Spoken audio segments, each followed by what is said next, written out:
আসসালামু আলাইকুম ওয়া রাহমাতুল্লাহি ওয়া বারাকাতুহু। নাহমাদুহু ওয়া নুসাল্লি ওয়া নুসাল্লিমু আলা হাবিবিল কারীম। আজকের এই মানববন্ধনের সম্মানিত সভাপতি, আহলে সুন্নাত ওয়াল জামাত বাংলাদেশ কেন্দ্রীয় পরিষদের সম্মানিত চেয়ারম্যান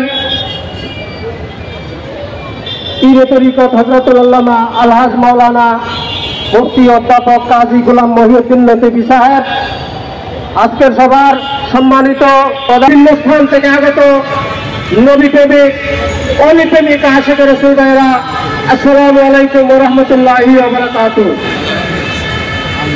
আপনারা জানেন আজকে আমরা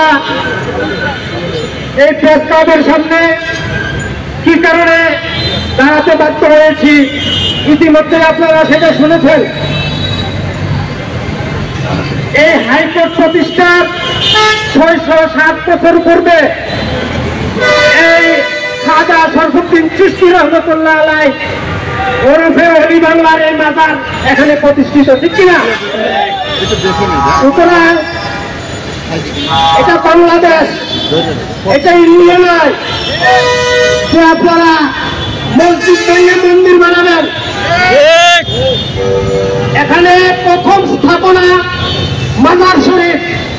সেই মাজার শরীফ মসজিদ অবশ্যই সেখানে থাকবে। যদি সরাতে হয় আপনারা মাজারকে সরাবেন, শরীফ আপনারা হাইকোর্টকে সরাবেন, কোর্টকে সরাবেন, অন্যত্র সরানোর প্রয়োজন হলে কোর্ট সরবে, কিন্তু মাজার এবং মসজিদ এই কমপ্লেক্সকে সরানো যাবে না, ঠিক কিনা? আমরা আজকের এই সমাবেশ থেকে ওই রিক্তারের প্রতি তীব্র নিন্দা জানাচ্ছি এবং তাকে অবিলম্বে তার আবেদন প্রত্যাহার করার অনুরোধ জানাচ্ছি। সেই সাথে আপনারা জানেন আমাদের কেন্দ্রীয় সাংগঠনিক সচিব পীর মুফতি আল্লামা গিয়াসউদ্দিন তাহেরি সাহেবের নামে বিজয়নগর থানায় একটা মিথ্যা মামলা দায়ের করা হয়েছে। সেদিন আমরা সহ আমরা সোহরাওয়ার্দীর ময়দানে ষষ্ঠী জুলুসের প্রোগ্রামে যেখানে সোহরাওয়ার্দী উদ্যানে সে অবস্থান করছিল, সেখানে বিজয়নগরে কি হচ্ছে সেখানে তো সে উপস্থিত ছিল না, ঠিক কিনা? সুতরাং ওই বিজয়নগরের ওই মিথ্যা মামলা থেকে গিয়াসউদ্দিন তাহেরির নামকে অবিলম্বে প্রত্যাহার করার উদাত্ত আহ্বান রেখে আমি আমার সংক্ষিপ্ত বক্তব্য এখানে শেষ করছি। আসসালামু আলাইকুম ওয়া রাহমাতুল্লাহি ওয়া বারাকাতুহু।